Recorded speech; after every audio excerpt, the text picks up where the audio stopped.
Olá, espero que esteja tudo bem com vocês. Eu sou a professora Maíra Vale, da Universidade Federal do Paraná. Essa é a segunda aula da Organização Geral do Sistema Nervoso. Eu espero que vocês já tenham assistido a primeira e que já quero avisar que essa também vai ser a segunda, mas que vai ter uma terceira, porque em vez de fazer uma aulona, eu resolvi fazer 3 aulas mais curtas para não cansar tanto vocês, mas eu espero que vocês assistam todas. Então vamos lá, vamos juntos. Bom, nessa aula, então, nós vamos comentar sobre a divisão anatômica e funcional do sistema nervoso. Lembrando que aqui é basicamente uma revisão, digamos, da parte de anatomia, de histologia, coisas que talvez vocês já tenham visto, mas é sempre bom lembrar. Nessa aula a gente vai falar mais sobre a divisão anatômica e na próxima mais a divisão funcional. Vamos falar sobre o que é o neurônio aferente e eferente, quais são os 5 princípios básicos da organização básica do cérebro de mamíferos e vertebrados. Vamos falar um pouquinho da medula espinhal, para que ela serve, da embriologia do sistema nervoso, bem por cima, sobre o sistema ventricular e o líquido cefalorraquidiano, ou líquor, né? E da barreira hematolicórica e hematoencefálica. Se você ainda não segue o canal, dá um curtir, manda para os amigos e deixa um recadinho para mim, que é bem legal quando vocês fazem isso. Então, espera aí que a gente já começa.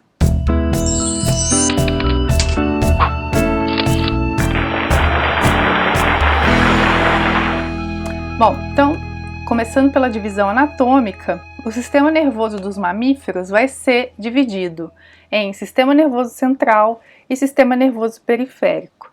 E agora a gente vai ampliar isso, né? O que quer dizer, então, sistema nervoso central?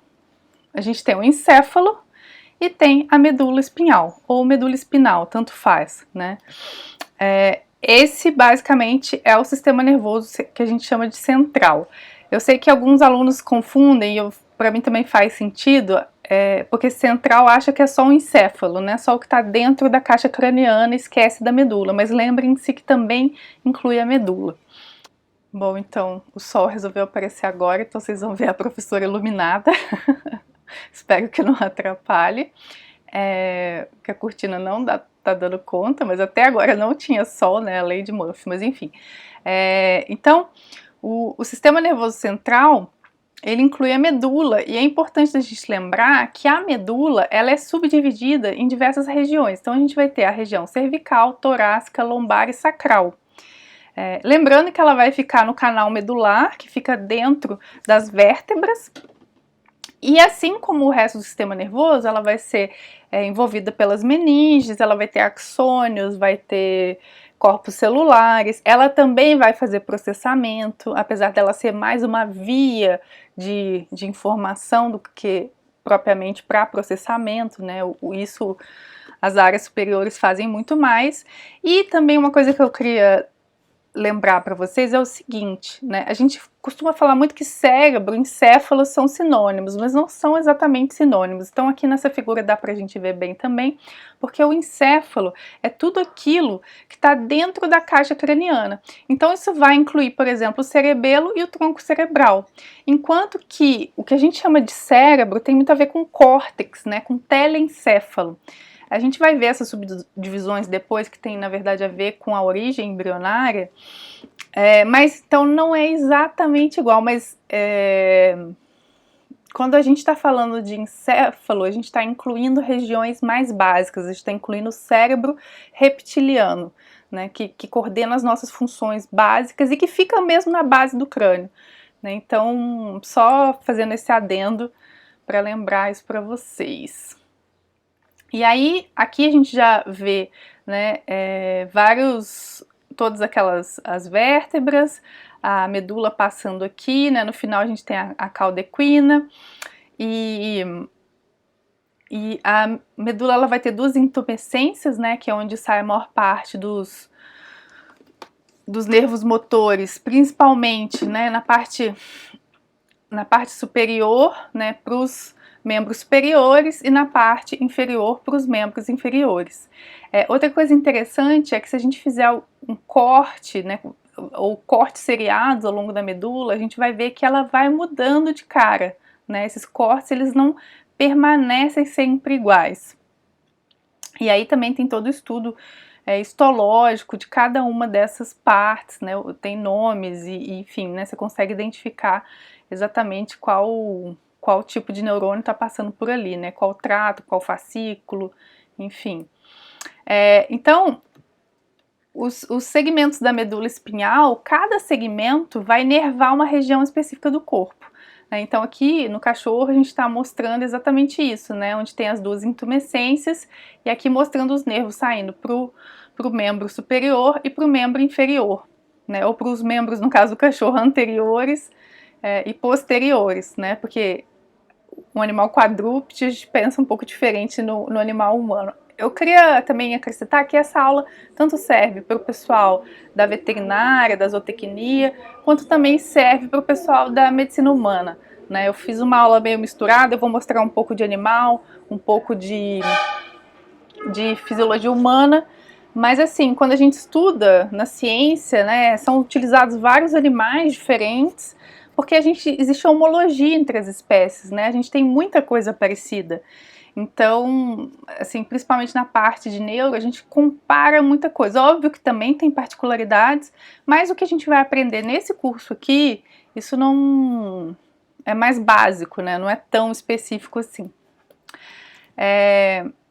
Bom, então aqui mostrando outro detalhe, então aqui a gente vê, né, a aracnoide, a pia mater, a dura mater, que são as três membranas que vão recobrir o sistema nervoso, mostrando o forame intervertebral, né, que vai por onde passa efetivamente, né, a medula, ela fica protegida ali dentro, né, e uma coisa interessante é que a gente acabou de ver que seções diferentes da medula vão inervar regiões do corpo diferentes. Então a gente vai ter nervos saindo, né? A gente viu que tem lugares, as intumescências, onde tem uma concentração de nervos, dos nervos motores saindo, mas toda a região vai ter também outros nervos saindo praticamente da medula inteira. Então a gente vai ter os pares bilaterais, né? E eles sempre vão ter uma raiz dorsal e uma raiz ventral, formando então um nervo espinhal. Alguns vão ter, né, gânglios, os gânglios da raiz dorsal. Lembrando que a raiz dorsal, ela é basicamente sensorial. E a raiz ventral, ela é basicamente motora. Lembrando sempre, então a gente vai ter exemplos. Ai, eu tô na frente. Deixa eu puxar só um pouquinho. Desculpa, gente. Ó, raiz dorsal aqui em cima, raiz ventral, né? Então a gente vê o nervo saindo aqui. E aqui o nervo espinhal, né? Que é a pia mater, a aracnoide, dura mater, o forame, né? E aqui as vértebras. Então, aqui nessa parte se concentram os axônios sensoriais e nessa parte aqui, que é a raiz ventral, vão se concentrar os axônios motores. Então, existem reflexos, eu até dei um exemplo na aula passada, em que a gente tem, ó, entrada de informação sensorial, processamento que vai acontecer aqui dentro mesmo e a resposta já sai motor aqui. Então, aqui a gente tem mais neurônios motores, né? Então, outro nome que a gente pode dar para isso, lembrando, né? A gente vai ter neurônios aferentes, que estão enviando informação para o sistema nervoso central, e neurônios eferentes, que estão enviando ordens, por exemplo, aqui para um músculo, né? Mas poderia ser também para uma glândula, dependendo da região. Então, tudo que está enviando para o sistema nervoso aferente, tudo que está enviando para a periferia, a gente chama de eferente. Bom, aqui um corte transversal da medula. Essa foto é do Atlas de Neuroanatomia da Unicamp. O site está aqui embaixo, é bem legal. E aqui é um corte mesmo de medula.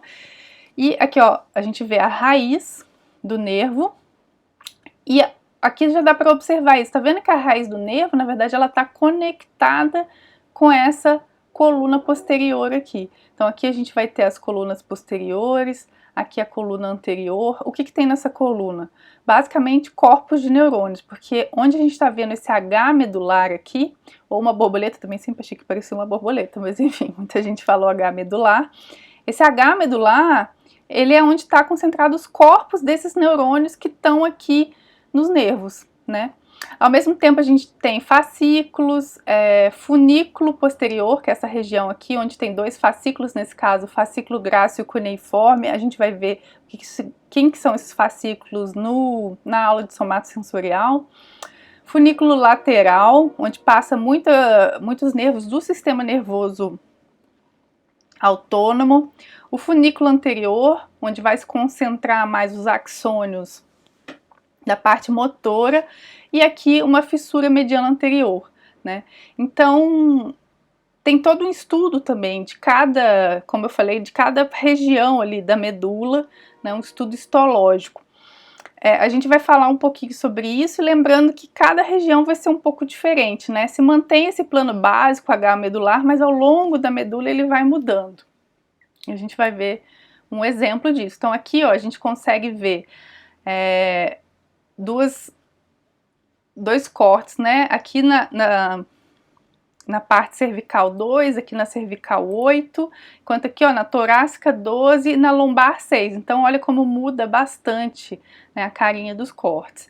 E aí, a gente também fala que por aqui passam os tratos ascendentes e descendentes. Então, os tratos ascendentes são aqueles que estão mandando informação sensorial para o encéfalo, né? A maior parte está concentrada aqui perto da raiz dorsal, né? Então a gente reconhece a raiz dorsal pelos gânglios. Mas também existem os tratos descendentes, que vêm com ordens a partir do encéfalo, normalmente ordens motoras, né? Então tem os tratos ascendentes e descendentes. Então os tratos ascendentes levam informações sensoriais para o encéfalo, os tratos descendentes levam comandos para os neurônios motores. Então tá bem onde a gente falou, a gente comentou no slide passado, ó.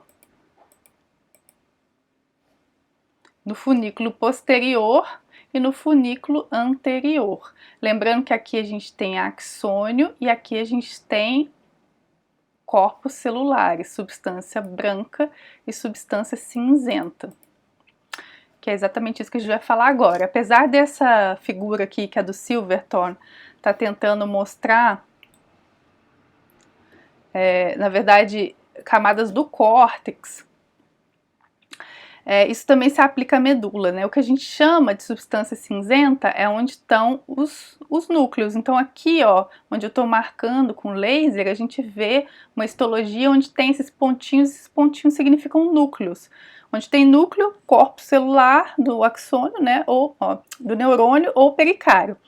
A substância branca, a gente vai ter um predomínio de axônios, os axônios desses corpos celulares, né? Então aqui a gente vê esses fiapinhos que na verdade estão mostrando os neurônios. A gente tem pedaços de neurônios. Então tem uma fotomicrografia, que é uma foto tirada no microscópio, do córtex cerebral. Mas isso se aplica à medula também. Então, se vocês fossem meus alunos, ou se forem meus alunos, fizerem prova comigo, se eu perguntar na prova, substância cinzenta, H medular, corpos celulares, né, ou corpos neuronais. Substância branca, axônio, as regiões dos funículos, né, ao redor do H, tá bom? Bom, aqui, como eu falei, né, que eu vou falar um pouco de fisiologia animal, a gente vê cortes de medulas de outros animais. A gente vê rã, lampré e salmão, a gente não vê essa organização do H medular, mas a gente já vê nos répteis e aves, e no tubarão, que é um peixe ósseo, né? Então, existe uma proximidade, igual eu falei para vocês, né, que nem tudo que a gente vê em mamíferos vai ser diferente de outros grupos, mas óbvio que tem muitas modificações. Então, gente, voltando um pouco àquilo que a gente tinha falado na aula passada, né, sobre estímulo, processamento, resposta, agora a gente vai ver o conceito de uma via neural. Então, você tem o neurônio primário, que vai receber a informação sensorial, somatosensorial, né? Lembra que vai entrar pela raiz dorsal, entra na medula. Esse neurônio vai fazer em algum momento sinapse com outro, que a gente chama de neurônio secundário. Ó, então aqui está o neurônio primário, aqui entra a raiz dorsal, esse neurônio aqui vai fazer, aqui está fazendo sinapse já com o segundo neurônio. Então esse segundo neurônio sobe até o núcleo talâmico, então todos os sentidos, exceto o olfato, passam pelo tálamo, porque o tálamo vai fazer uma filtragem e vai redirecionar essa informação para o córtex sensorial respectivo. Isso a gente chama de via aferente, a que está sendo enviada para o sistema nervoso central, né? Então, ó, neurônio primário, neurônio secundário, a gente vai ter um neurônio terciário que mandou para o córtex somestésico primário, ou córtex somatosensorial, que está na região parietal aqui. Depois a gente vai ter interneurônios que vão mandar para áreas de associação e também para o córtex motor, que está bem ao lado do córtex somatosensorial. E a partir disso a gente tem uma resposta, né? Então aqui que a gente está o processamento, você está vendo que tem vários neurônios na via, ó, então a gente já tem 1, 2, 3, 4, a gente já está no quinto neurônio. O quinto neurônio já está na via eferente, porque já está enviando informação motora de novo pela medula para ter uma resposta, né? Que vai ser uma resposta motora. Então ele vai fazer aqui mais uma sinapse, e agora eu tenho um neurônio saindo pela raiz ventral, né, que é motora da medula, e inervando o músculo que vai ser responsável por efetuar aquele movimento, né? Então, quando a gente fala de uma via neural, ela sempre envolve vários neurônios. Bom, então, se eu mostrar isso aqui para vocês, né, então eu tenho basicamente dois tipos de organização de uma rede neural ou neuronal, a A e a B. Onde vocês acham que tem um modelo do tipo A, que é um modelo mais linear? Gente, é basicamente na medula, né? Porque a medula, ela tem processamento? Tem. É mentira dizer que não tem, mas ela, entre ela e o encéfalo, onde tem mais processamento? No encéfalo, né? Então, o modelo de organização da medula, ele é muito mais linear do que o modelo de organização do córtex, né, ou dos centros superiores ou do encéfalo. E aí é interessante, porque que esse modelo aqui é interessante, porque ao mesmo tempo que a gente mostrou ali, é como se fosse uma via única, né, que não se comunicasse com mais ninguém, mas a verdade é que muitos neurônios estão recebendo aferência de várias regiões, então ele consegue realizar um processamento mais complexo, pegando várias informações sensoriais e cognitivas também, né? Então aqui, tá vendo, eles se conectam e isso transforma esse processamento numa coisa bem mais complexa. Bom, agora a gente vai voltar a falar do sistema nervoso central na próxima aula, mas agora eu quero falar um pouquinho do sistema nervoso periférico, né, que a gente já começou a apresentar, que são justamente aqueles que como a gente viu, que saem, né, que saem ali da medula, que são os nervos, né, os nervos e os gânglios. E a gente vai também dividir ele em duas partes.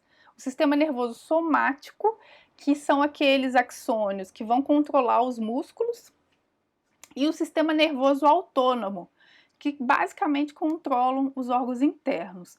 O autônomo vem como se ele fosse independente. Na verdade é porque ele é, digamos que inconsciente, a gente não controla ele conscientemente, mas é um pouco mentira dizer que ele é autônomo, porque o sistema nervoso superior, central, a cognição é capaz de modular ele sim, né? Mas enfim, esse é o nome dele, e ele é chamado assim porque ele é involuntário, né? Então, a gente vai subdividir o sistema nervoso autônomo em sistema nervoso simpático, parasimpático e entérico, que é do trato gastrointestinal. Esse aqui eu vou deixar para vocês a aula lá do sistema digestório, que é onde a gente trata mais dele. Aqui a gente não vai comentar muito, a gente vai ter uma aula sobre o sistema nervoso autônomo só para falar do simpático e do parasimpático. Bom, então o sistema nervoso periférico é o somático e o autônomo. Aqui nessa imagem, né, mostrando os nervos humanos, a gente tem os nervos craniais e os nervos espinhais, né, os que saem do crânio e os que saem da medula espinhal. Esse aqui em marronzinho são os somáticos, porque, tá vendo, eles vão até o pé, né, controlam os movimentos dos músculos do pé. Já o sistema nervoso autônomo, ele se concentra muito nas vísceras, então esse verdinho, ele tem um alcance menor, porque ele não, no pé ele não tem órgão lá, né, ele não faz nada de importante, então digamos que ele é bem mais curto. Lembra que eu falei que tinha neurônio que chegava a 1 metro de comprimento?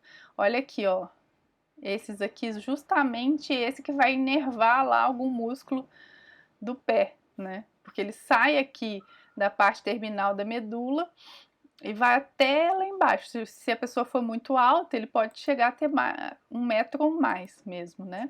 E, o que eu falei, né? Eles são constituídos por nervos, como eu estava falando, mas também por gânglios.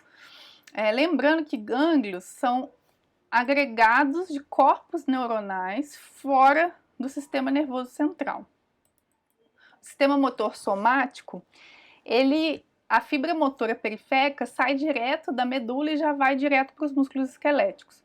Já para o sistema nervoso autônomo, simpático e parasimpático, a gente tem os gânglios, né? Então, a divisão simpática, o gânglio fica mais perto da medula e o parasimpático, ele fica mais perto do órgão efetor, né, da víscera. Então, tá vendo? São sempre 2 neurônios. Um neurônio, uma fibra pré-ganglionar e uma fibra pós-ganglionar. Mas a gente vai voltar também a falar disso mais na aula de sistema nervoso autônomo. Bom, agora os 5 princípios da organização básica do cérebro de mamíferos e vertebrados. Talvez até aqui vocês já tenham visto algumas coisas, né? Já tenham captado. Bom, a função cerebral ela é localizada. Isso a gente vai falar mais na aula que vem. Mas o que isso quer dizer? Vocês lembram dessa figura da via que eu mostrei agora, né? Que saía lá da parte sensorial, entrava na medula e ia parar lá no córtex. O tálamo joga para o córtex e ele não vai jogar para qualquer lugar. Ele vai jogar para a região de tato, para a região de sensação tátil, por exemplo, né? Se for a informação visual, vai para o córtex visual. Se for auditiva, para o córtex auditivo. Então, existem regiões especializadas em uma função específica, né? Acho que, infelizmente ou felizmente, não sei, isso não é tão bem delimitado quanto a gente gostaria, mas sim, a gente consegue saber onde no cérebro quais regiões são mais responsáveis por qual função. Depois, a segunda coisa que o cérebro ele possui um mapa, né? Então, eu tenho todo o meu corpo, a informação tátil está em todo o meu corpo. Se alguém toca na minha bochecha, como que eu sei da minha bochecha? Porque além de ter a região do tato, tem a região do tato da minha bochecha, né? Então, isso ajuda a localizar. Então, ele tem um mapa do meu corpo também. O tamanho importa. O que isso quer dizer, né? Óbvio que animais mais simples vão ter cérebros menores, né?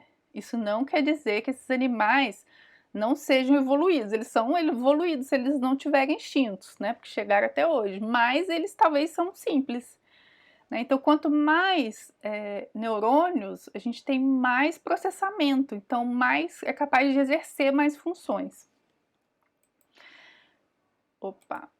A evolução do cérebro dos vertebrados se deu pela expansão de áreas do prosencéfalo. A gente vai ver quais áreas são essas na aula que vem, mas basicamente é do córtex cerebral, né? Então, não é da região, é a região de cognição, não é a região de funções básicas, né? Tipo, até teve uma diminuição do tronco encefálico, por exemplo, em primatas com relação a outros grupos, né? Então, meio que privilegiou áreas de pensamento, de linguagem, de outras coisas que não funções da homeostase.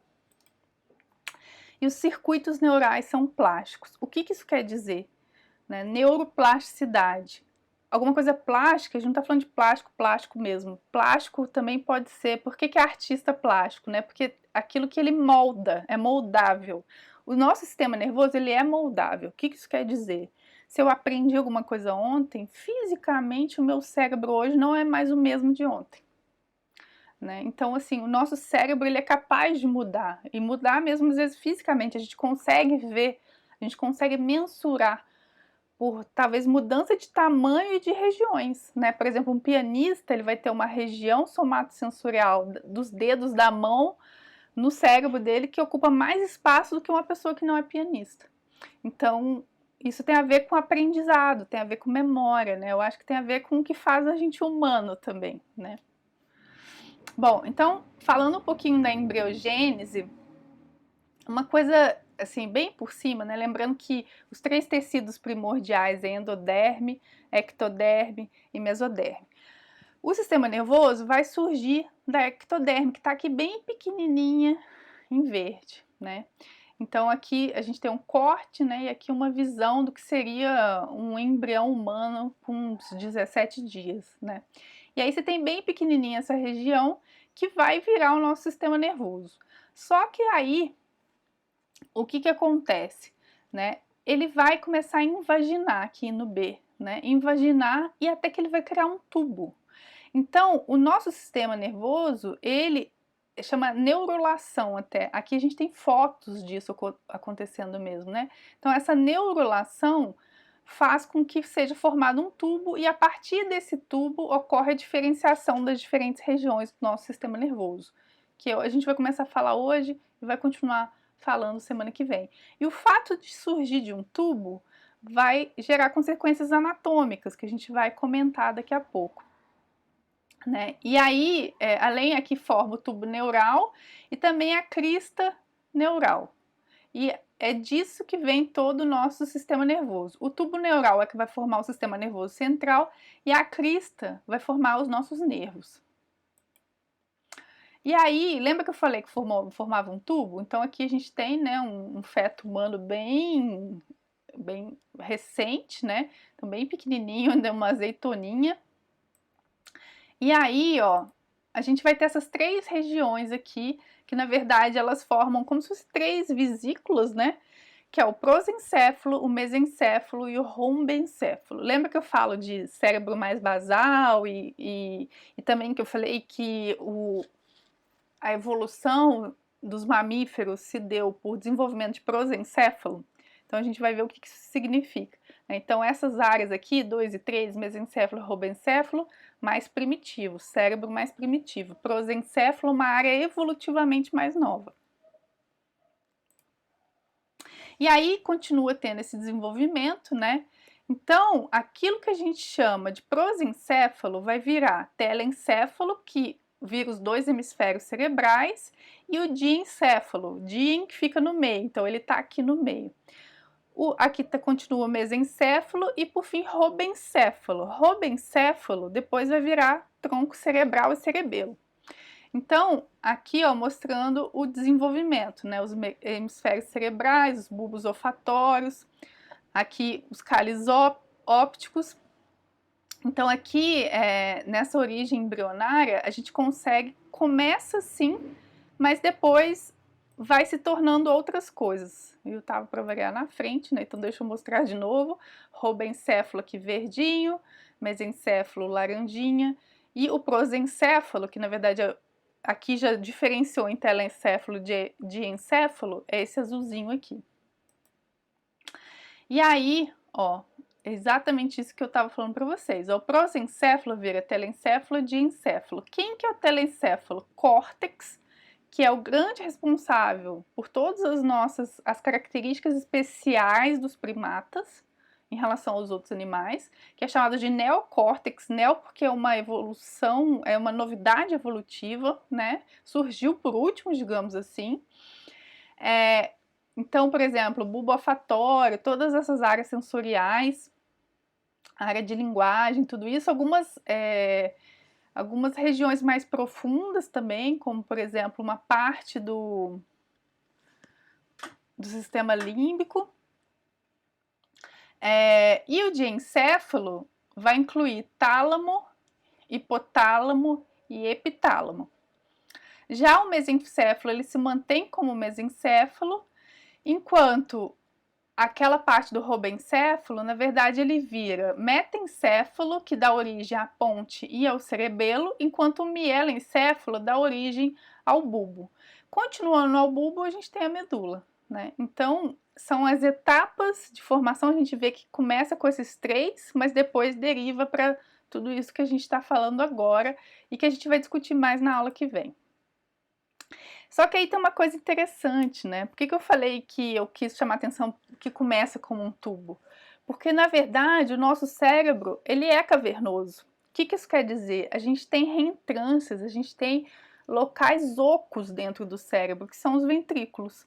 Então, a gente tem 4 ventrículos. Aqui, o que está em rosinha, está mostrando onde tem líquido cefalorraquidiano. E aqui, essas 4 aqui, até o número 4, né, tá mostrando os ventrículos. Então, tem 2 ventrículos laterais, terceiro ventrículo, quarto ventrículo, que fica lá no tronco cefálico. Eles estão conectados com o espaço subaracnoide, que circunda, né, o cérebro. Assim como também com o canal medular, ó. Aqui no fim, a cauda equina. Então, isso aqui é uma figura meio básica para os vertebrados, né? Então, o cérebro, na verdade, a medula fica se banhando, fica, né, fica totalmente submersa nesse líquido. E aí a gente vai ver por que isso é interessante, né? Bom, quem que produz esse líquor, né? Esse líquor é produzido pelo plexo corioide ou plexo coroide. Você pode achar os dois nomes, né? Aqui está sendo demonstrado por essa coisa rosinha aqui de um cérebro de cachorro. Agora eu não sei se é cérebro de cachorro não, gente, desculpa, de rato. Esse é do livro do Baer, que é um livro de neurociência. Então aqui a gente está vendo o cérebro de um rato, que na verdade olha o tamanho desse bulbo olfatório. Nos humanos a gente mal consegue ver. Então, tipo, pro tamanho do cérebro do rato é muito grande, né, o bulbo olfatório. Então, essa região aqui, ela produz, mas aí vocês vão falar, mas que tipo de célula produz isso? As células ependimárias. Lembra que a gente falou da glia? Que são as células que circundam os ventrículos? Então, essas células também secretam esse líquido, que é um líquido que ele é bem parecido com o líquido extracelular neuronal. E ele também vai ser importante para manter o ambiente adequado para os neurônios, para a célula da glia, né? Então, ele vai ter os valores dele vão ficar bem próximos ao que é do líquido extracelular. Em humanos, chega a ser 500 ml produzidos por dia. E o sistema nervoso, ele fica todo separado do resto do corpo, né? Então, essas células aqui mostrando o quarto ventrículo, né? Aqui na ponte, e aqui um pedacinho do plexo coroide, né? Então, aqui no aumento maior, a gente está vendo nessa histologia aqui. Essas células aqui, elas vão fazer uma filtragem, elas vai ser uma barreira seletiva, né? Essa região, ela vai ter muitos vasos aqui, mas o que vai passar para o líquido cefalorraquidiano vai ser bem pouco. Entanto que às vezes causa problemas clínicos, porque você dá um antibiótico, e esse antibiótico via oral ou via mesmo endovenosa, e ele não passa para dentro do sistema nervoso, não chega no sistema nervoso, né? Porque ele não é captado, ele simplesmente não passa, tem uma barreira seletiva ali. Bom, aqui mostrando esse sistema ventricular, então aqui do cão, por isso que eu confundi, ali era rato, aqui cão, deixa eu me descer da frente, né? Aqui, ó, é uma reconstrução a partir de ressonâncias dos ventrículos, e aqui seria o desenho, né, em 3D. E aí a gente vê essas setinhas porque na verdade esse líquido ele circula, né?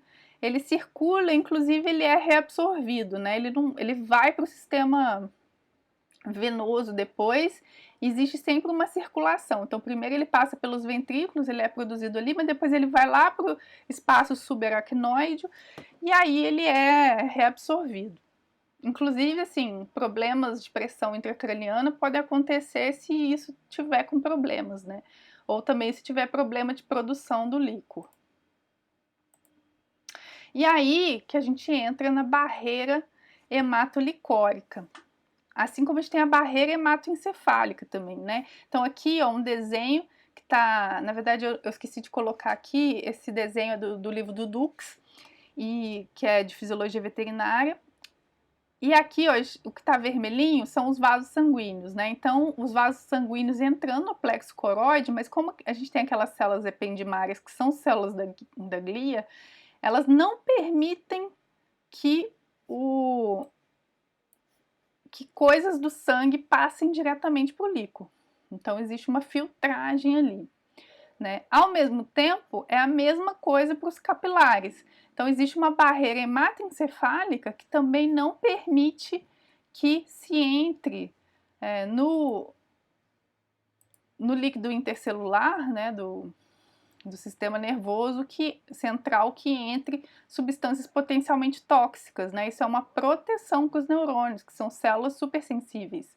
Bom, e a barreira hematoencefálica em detalhe, né? Então aqui está mostrando um capilar normal, né? O capilar normal, ele tem passagens de poro que faz a troca com o tecido intersticial, né? Lembra que ele vai levar nutrientes e oxigênio para todo o corpo e retirar os produtos tóxicos para levar para o fígado, enfim, para o rim, para tirar o CO2.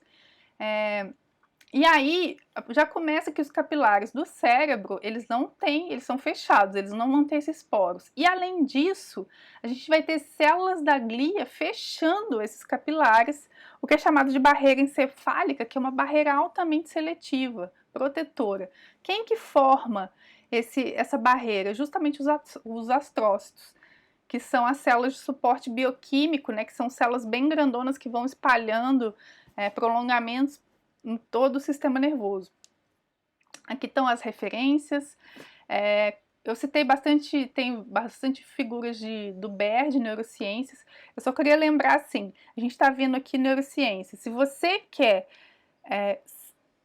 ler mais sobre, leia o BER, leia livros de neurociência, que vão ser livros enormes, bastante aprofundados.